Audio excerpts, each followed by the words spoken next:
This is Office Talk with Annette Stepanian. Hey guys, Annette here. Thanks for joining me for today's episode.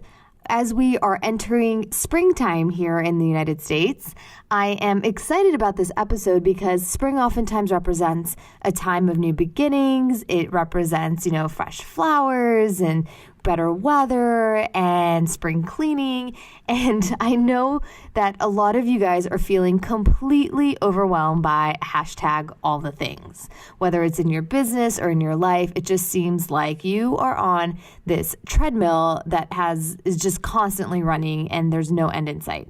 So I wanted to bring on today's guest, Yvette Bowlin, who I actually know back in my college days. And Yvette has always had this really cool, chill vibe to her. She's just nothing gets to her.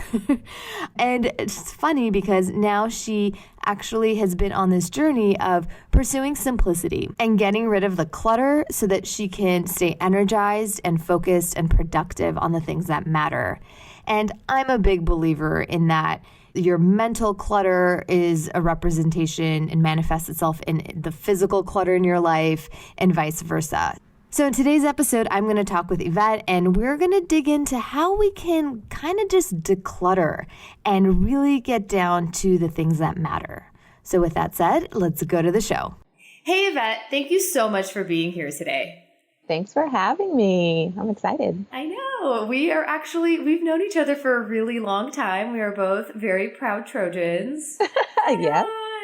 And it's just so funny how kind of the world works and kind of how we've been kind of in and out of each other's lives. And we recently reconnected and I was like, we got to talk on the podcast because I think you have, over the last, I don't know how many years we've been out of school, you've just been on this journey of, I don't even know how to describe it, but spirituality and understanding, improving your life and I don't know, just finding meaning and clarity and all that good stuff. So can you bring your listeners up to speed about kind of who you are, what you've been up to the last 10, 15 years and just your whole story? Yeah, absolutely. I know. Geez, it's been so long. Girl. Let's not date ourselves. No, I've always been a student of the mind, as long as I can remember. I look back and I see myself reading books on the topic of spirituality, and understanding kind of our relationship with God. And it just kind of led me down, all different paths. And it's not very religious oriented. But I did, I was raised Catholic, so I was in the Bible. I read a lot of, books from Catholic writers, Christian writers. So there's kind of that. And then when I went to college, I kind of went less Catholicism, more Christianity, and it kind of opened me up to non-denominational topics, more kind of widespread, open, God is available to all topics. And then I eventually got into yoga back in 2006, and it opened me up into direct relationship with God and all that, all the stuff that kind of blinds you to the fact that you have this direct connection with the source of our lives. And that was really kind of the opening, I think, for this work, because I had very much a mind and body connection at that point, more so than ever before. Kind of seeing that, oh, wow, my mind controls the way my body moves and controls what I think of this world and controls my reality. And so when I tapped onto that revelation, I was like, oh, wow, I can make things happen with my mind, so to speak, very much so. And I have to kind of be deliberate with that and own it and nurture it. Learn more about my mind and things like that. So it's always kind of been there. And I think really where I got the most inspired to become the Declutterist, where I clear clutter from the mind and kind of reunite people in my coaching and myself through kind of that connection with God, kind of declutter all the mess that blinds us to that connection to source.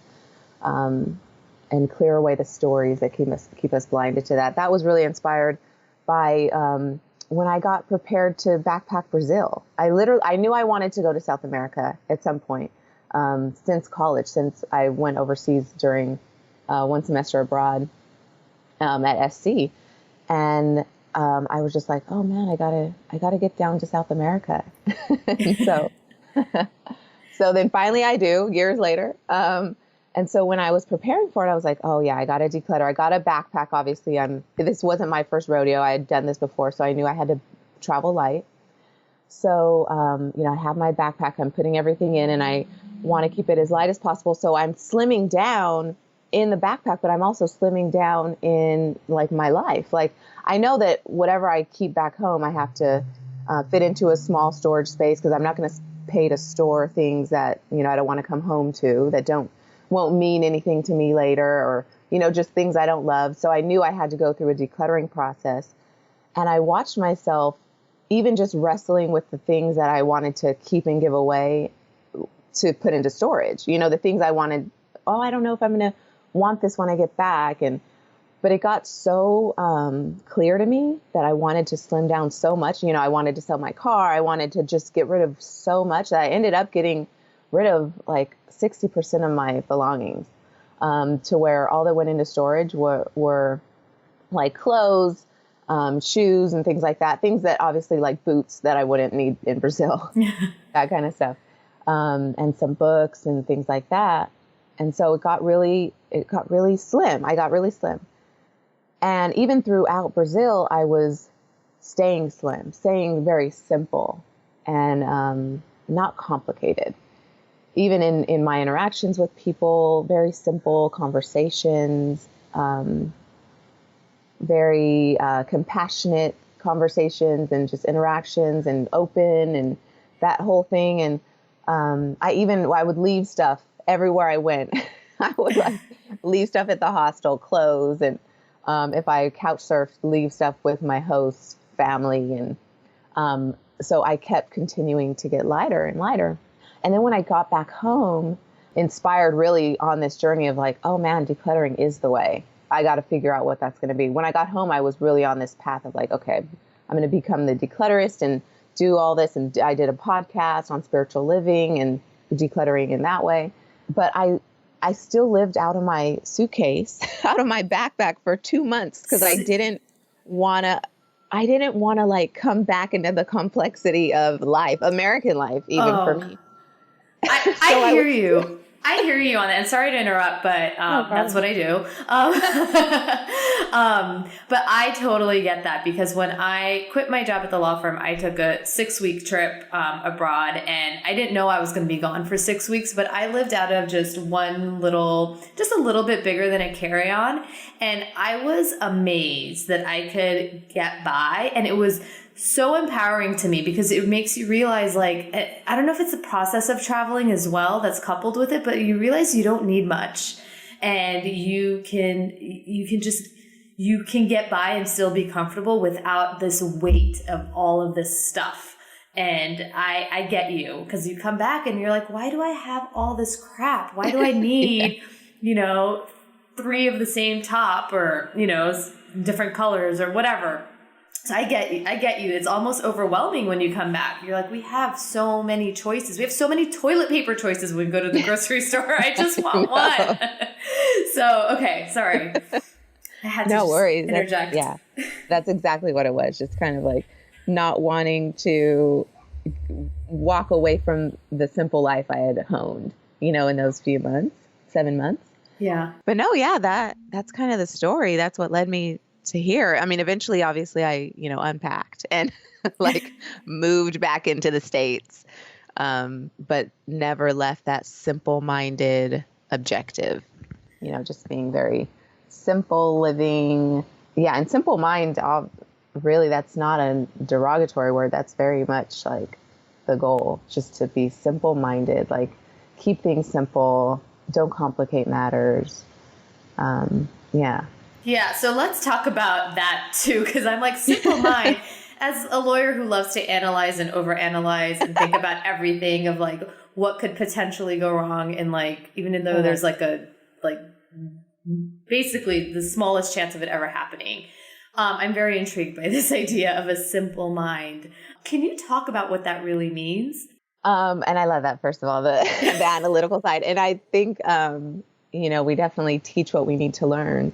And I'm also very analytical, very much. I can get caught up in my head. And a lot of times that we get in our own way because we're complicating issues by putting these layers of story, and worry and stress and fear on top of it.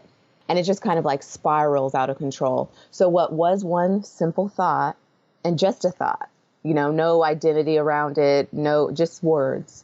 And this idea gets like layered like an onion, just all these things: judgment, fear, worry, stress, overthinking, all that stuff just kind of like topples on top of it. And it's just everything covers the simple thought that once was. And that's kind of what we're getting back to. So it's kind of like we have to remove the stories or at least see through them and realizing we're telling stories to ourselves and others. And then that's kind of where the simplicity begins. That's where the decluttering begins. It's just seeing through the clutter and realizing, oh, well, I don't need to hold on so tight. I don't need to cling to that story, that identity, that fear. Yeah. I mean, I think though, sometimes we find comfort, right, in that story, even though it's not serving us. So it's something because you have been telling yourself so long, it becomes almost in your mind who you are. And when you take that story away, or you recognize, okay, it's just a story, but I'm now going to tell a different story. There's this you have these attachment issues with it, but you're like, but no, but this is the story I'm comfortable with. So let's say we have gone through and identified for ourselves, okay, I understand this is fear talking, or this is insecurity talking, or this is my story that I framed and it's not reality. Yet there's sometimes recognizing it and actually doing something about it are two different stories. So what can people do to help identify, or what suggestions do you have to work through that reframing of it, of that story to tell a more, I guess, constructive or positive or empowering story? And not to make a shameless plug here, but I do walk readers through the steps to get clear and kind of like maybe shed some stories, maybe make a new story, whatever that is for you. 10 steps of doing so. It's called the Declutter Code. And so the book, and I just think it's helpful to have kind of this guide, and that's why I'm bringing this up. But yeah. We'll put it in the show notes and everything so people can have access to that as well. Perfect. Yeah. Okay, great. But in the book, so the book, just for the sake of for knowing, it's called the Declutter Code, 10 Simple Steps to Clarity. And so in the 10 steps, it's kind of you walking yourself through tapping into your own wisdom again, that simpleness of thought and life. And we just really start with slowing down. So obviously, it's kind of one thing to know something and another to do it, to walk it and to live it.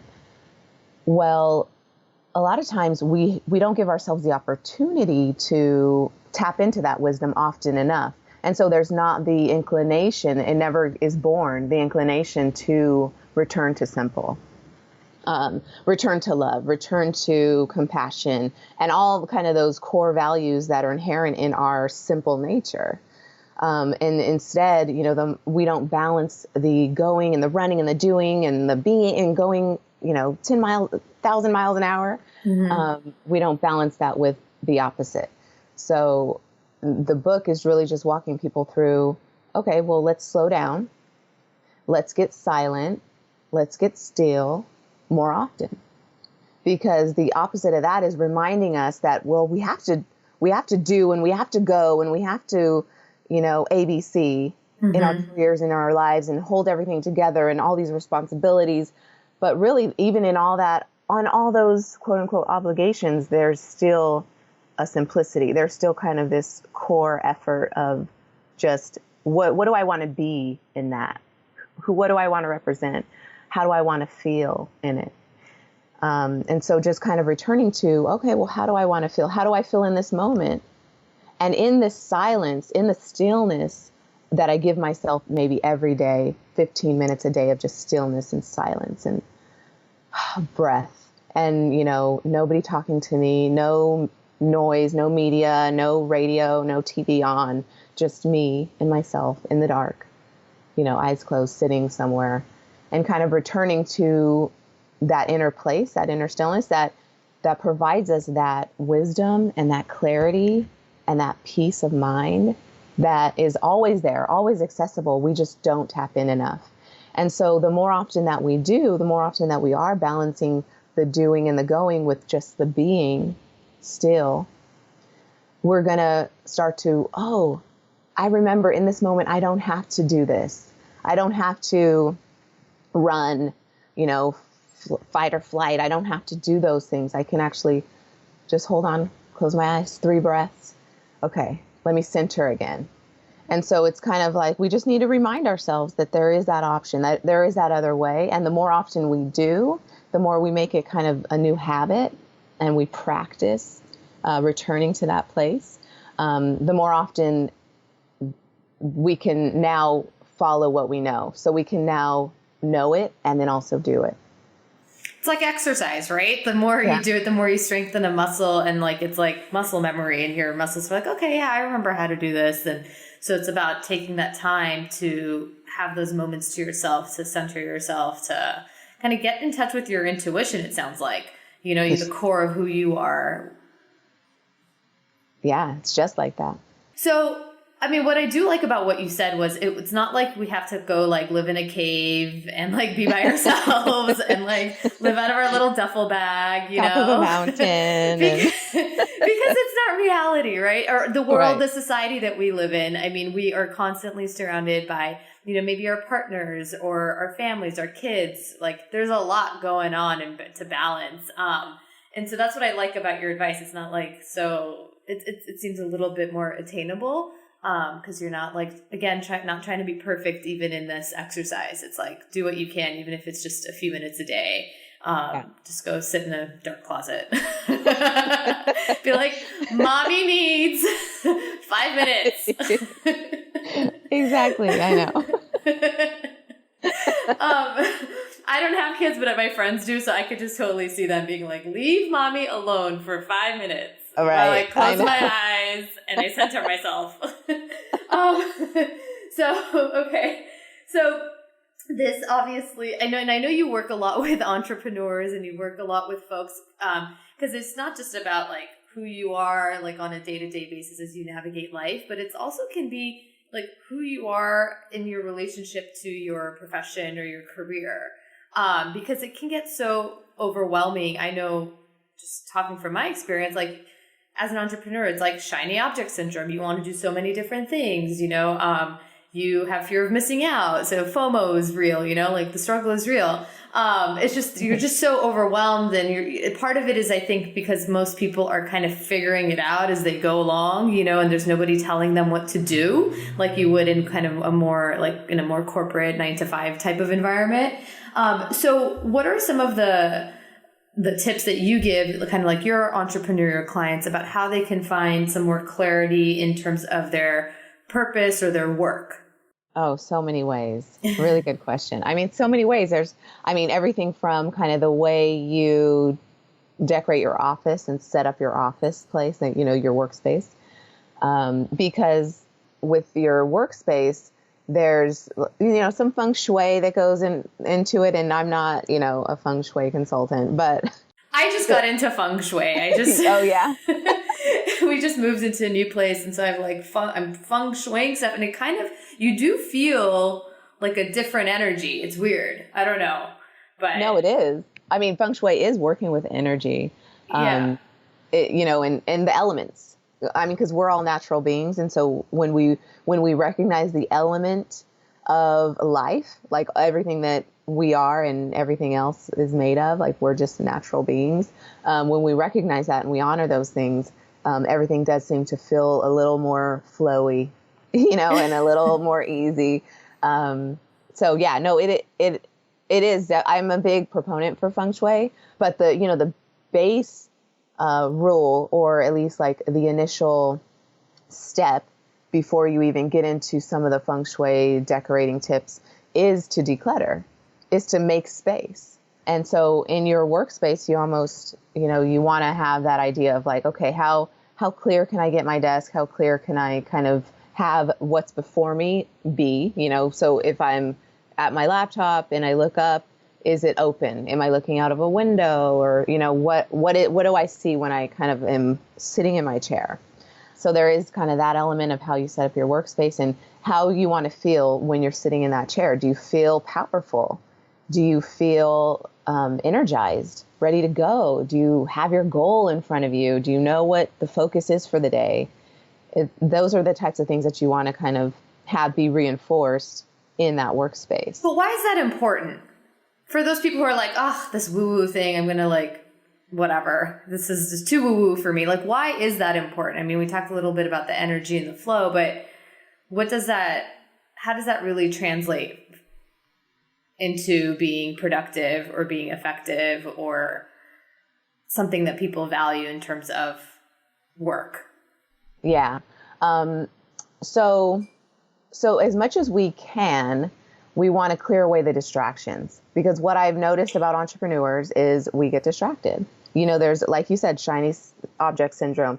There's so many other things vying for our attention, so many programs and seminars and workshops and books that we never really tap into kind of what's here and now, what's within ourselves to give and offer. And we kind of want to distract ourselves with, well, let me learn a little more. Let me go get credentialed a little bit more so that I can like have something to stand on and people will believe me. But you'll be surprised that when you just stand in your own wisdom and stand in that passion and that conviction, people will listen. I love that. Oh, I love it. Okay. And so, but like in your workspace, if you're surrounded by these distractions, then, you're just kind of like, it's fodder for the cause of just pulling you and derailing you. So, it's not woo-woo so much in that it's just kind of like, the way it goes, meaning like, and even with goal setting, it's kind of, if stuff's kind of in your space and in your eyesight of, oh, I got to do that. Or, oh, look at this long list of to-dos.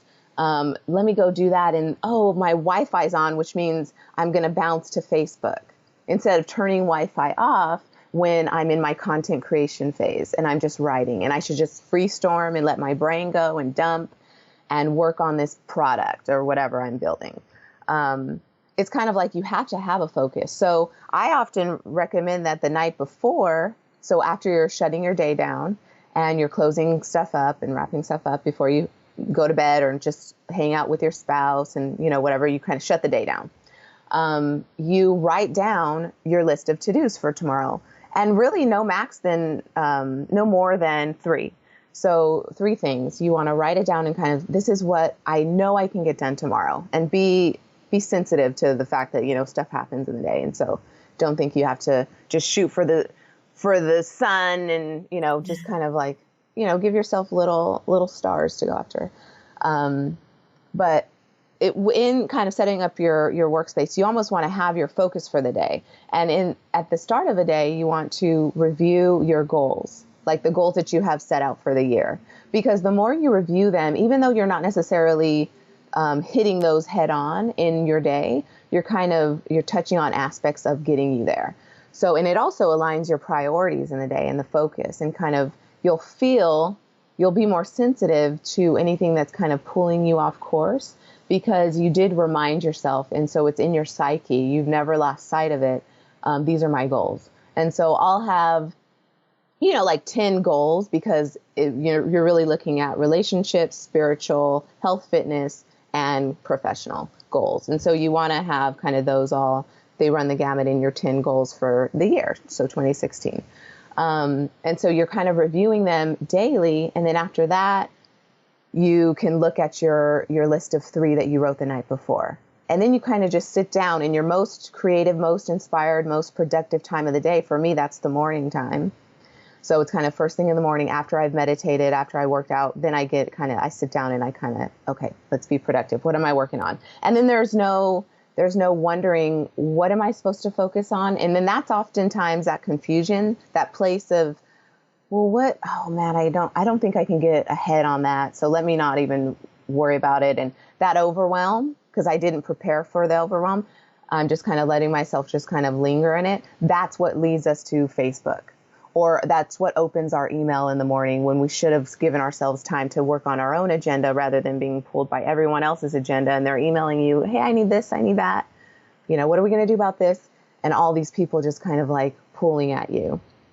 And so meanwhile, if I'm working on those types of things, other people's agenda during my most productive time, I've lost the day. So there's very much like a reason to having a lot of structure in the morning. And even like the most seeking beings like me, I'm very much a freedom seeker. I thrive on kind of that discipline, because it's in that discipline, those moments of discipline, that I am allowed to just kind of be free, because there's so much freedom inside of me that if I kind of held it hostage at the whim of kind of what the world wants to throw at me, I've never really given myself to thrive in my own freedom. So it's very deliberate. So it's kind of like reviewing the goals, and then it's in your psyche enough to where you're going to feel if you're off course. And so it's just staying sensitive to those things. So there's the intention of like setting up your workspace like that. I hope that kind of rounds out the answer. Yeah, no, and I get it. I totally get it, because like for a while, I've recognized that like the mornings are when I'm most creative, and I that's when I can focus on kind of the more things that require a lot of brain power for me. And I need that morning time, and I recognize I have the privilege to do this because I don't have like kids crying and whatever, but I'm taking full advantage of it while I still have the time.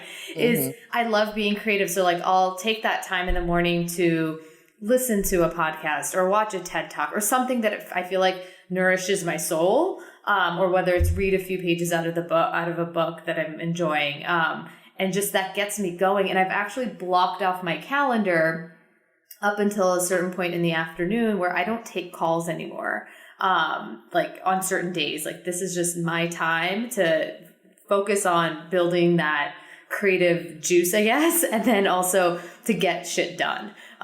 Because otherwise you're just so distracted, like you said, by other people's agendas, which you have to, I think, be a little open to, especially if you're working with clients. You have to be there and accommodate and whatnot. But I just protect that time, and I do feel the difference. I feel much more fulfilled at the end of the day, like much more accomplished. Like, okay, I feel like I met a lot of my needs. So both the need to be creative, both the need to like, be intellectually challenged, both the need to be productive.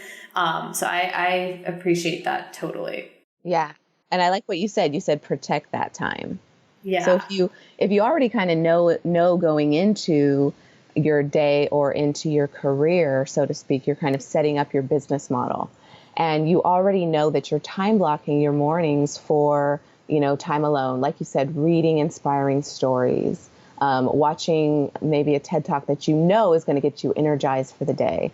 Things like that, because it's on a topic that speaks to you in that way. So if I know that that's how I want to set up my business, then I won't schedule time with clients or coaching calls or things like that, or date night, for instance, in these time periods. And so as consistent as we are, is as consistent others will be in respecting our time blocks. But it's when we start to deviate from that for whatever reason, kids and obligations and phone calls and things that we let into that time, we're not really honoring our commitment to the business model. And so, yeah, I know I'm also not a mom, so I don't want to speak out of turn, but it is very much the reality of us as beings. Like, we will respect the rules that are in place. Like, it's just the way it goes. If somebody's consistently doing this thing, then I know I have to work around it, me as kind of the person on the outside. So I know if I put these boundaries in place for myself and my time, they'll be respected as much as I respect them, because there's no other way for anyone else to get in otherwise, because I've not let them into that time. So it's kind of just setting expectations for people. You obviously don't want to just do something without letting anybody know, your spouse, your kids, or your clients. You want to be respectful of their need for you. But also, you kind of setting your own boundaries is giving them the chance to be resourceful and figure things out on their own. And so that they don't just rely on you and you don't just become kind of this crutch for them. So there's very much kind of when we seek our highest good, we're absolutely doing it for the other people in our lives. You're really good at that, though. You're like, because I remember once one of our mutual friends was like, oh, I called Yvette and we were going to go out to like have coffee, but she's like, I can't do it on Tuesdays and Thursdays because I'm working out or whatever it was. And we were like, that's so impressive. We totally would have been like, yeah, I'll skip a workout, you know? So we were like, wow, we need to do what Yvette's doing. But how do you stay true to those commitments, right? I mean, it's hard, and especially when it's something that you should be doing, but you don't want to be doing. Maybe like you're not like, I'm going to jump out of bed and like go exercise or whatever it is. What's the advice that you have for us about, okay, I know this is important. I know my intention is to do this, but then my intention is also to maybe hit the snooze button a little bit longer, and go back to bed, or, maybe sit in front of the TV tonight instead of going and exercising or whatever it is, or working on this project that I know needs to get done. How do we overcome that resistance that we sometimes set for ourselves? Yeah. I love it because you even kind of answer it. You said, how do you stay true to it? Well, first, it starts with recognizing that at any moment we're doing what we want to do. Otherwise, we wouldn't be doing it. So as uncomfortable as that feels, it's like, no, I want to be doing something else, but I'm doing this right now. I'm, at my 9-to-5 job, or, I'm washing my car. I'm doing all these ugly things that, no, you're actually doing what you want to do, because everything that you've chosen up to this point has led you to this right now. And it's just kind of accepting that. And so because when you accept that, okay, I'm doing what I want to do, there's compassion there. And there's kind of this empowering of yourself in that moment. And you kind of like giving yourself into the task at hand, and being there present.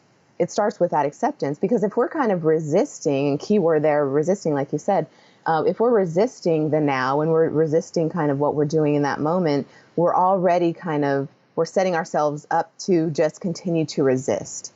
And that's the opposite of flow.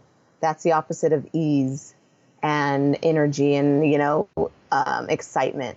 And so if in our heads, our story is like, well, I don't want to be doing this right now, then we're going to continue to feel that way. We're going to continue to pile on our plates those things that we really don't, quote unquote, want to do, but we know we have to do. But what about if we just said to ourselves that, well, I want to do this, but from here, maybe moving forward, I'm going to change it a little bit, because I know that my actions and my decisions and my choices up to this point have led me here.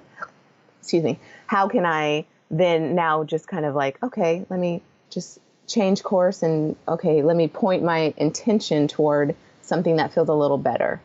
Something that, I'll actually enjoy doing, or what have you. And then it also comes down to like, what was the truth? What was your truth? The stories in your head are your truth. I mean, because that's all you know. You can't know anything outside the framework of your own mind and your perception. What was I telling myself when, I made the choice to be here right now? What was I telling myself? What was the belief I was under?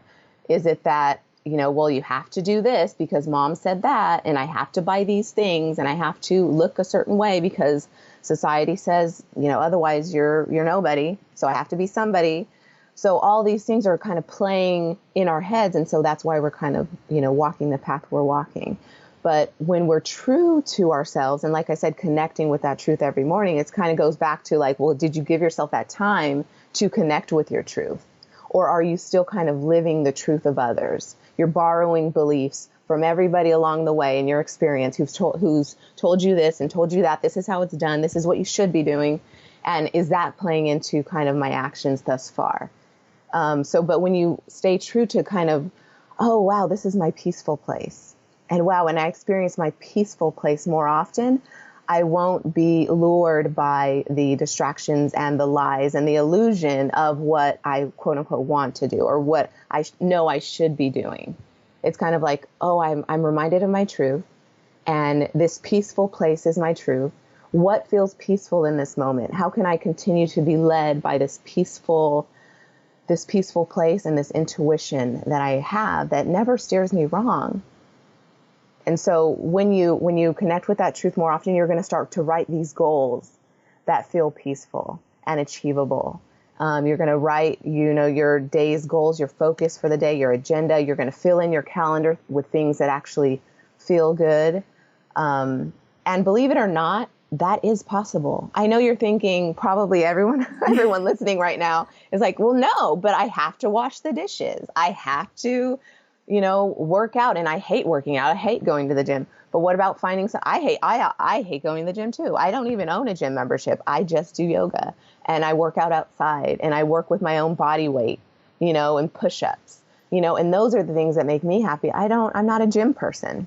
Yeah. But it's kind of like finding those alternatives. But like even in washing dishes, like there's joy in washing dishes. And maybe can you like listen to a podcast while you're washing dishes and just kind of enjoy the water and the bubbles? Or if you're with your spouse and he or she's helping you, can you have a conversation? Can you use that time to like, hey, so what's, connect what happened in your day and actually really listen. And, it's kind of like, where's the opportunity for peace in this moment?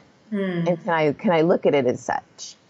Yeah, I totally, initially when I asked the question, you said like, just recognizing you have a choice was like such an aha for me. I mean, I've heard it before, but it's just sometimes you need to hear something several times for it to hit home. And it totally makes sense. You have a choice to do everything. And just knowing you have a choice makes the fact that maybe sometimes the things that you have to do seem more like, well, I have a role in this. Like, I'm not being told what to do. I'm choosing to do it. Feels more like, okay, I'll get it done. Because like I don't know if I'm being articulate, but it just, it totally resonates. And like within that choice, you have a choice about how you feel about it. And so what can you do to make it better, make it more of a enjoyable experience? And sometimes it's just about being that present in that moment, and just saying, okay, I'm here, this needs to get done. So let's just make it the best possible experience. So whether it's washing the dishes or doing like for me, some days I'm like, I just want to go work at a coffee shop because I just want to, for me, that's peace. I like it. I love being in that environment. And so I'm like, okay, I have a project I really don't want to do, but let's make this the best I can. So I'll go down to the coffee shop, and it's just at the end of the day, I feel so much better because I'm like, okay, I got the task done and I did it in a way that felt good to me. So I like that. Yeah. Good for you on that. Switching it up. That helps. Yeah. It's just, but I think it takes a while for you to recognize and really understand what makes you happy and what makes you feel peaceful and being comfortable with that. Cause sometimes it may not look like what you thought it should look like. So peace for me is sitting on the couch and watching HGTV. Like that is not peace to my husband at all. So, but I mean, like my husband respects the fact that like Annette needs to, like on Sundays, she needs to be on the couch watching HGTV. Right. And I recognize, and I respect that for him. It's like, he likes to be out and about and doing stuff. So it's been a process of, especially when you're living with somebody, recognizing each other's like peaceful activities and giving them the space to do that, and sometimes participating in it because it makes them happy, but also setting that like, okay, honey, Annette needs to go watch HGTV right now.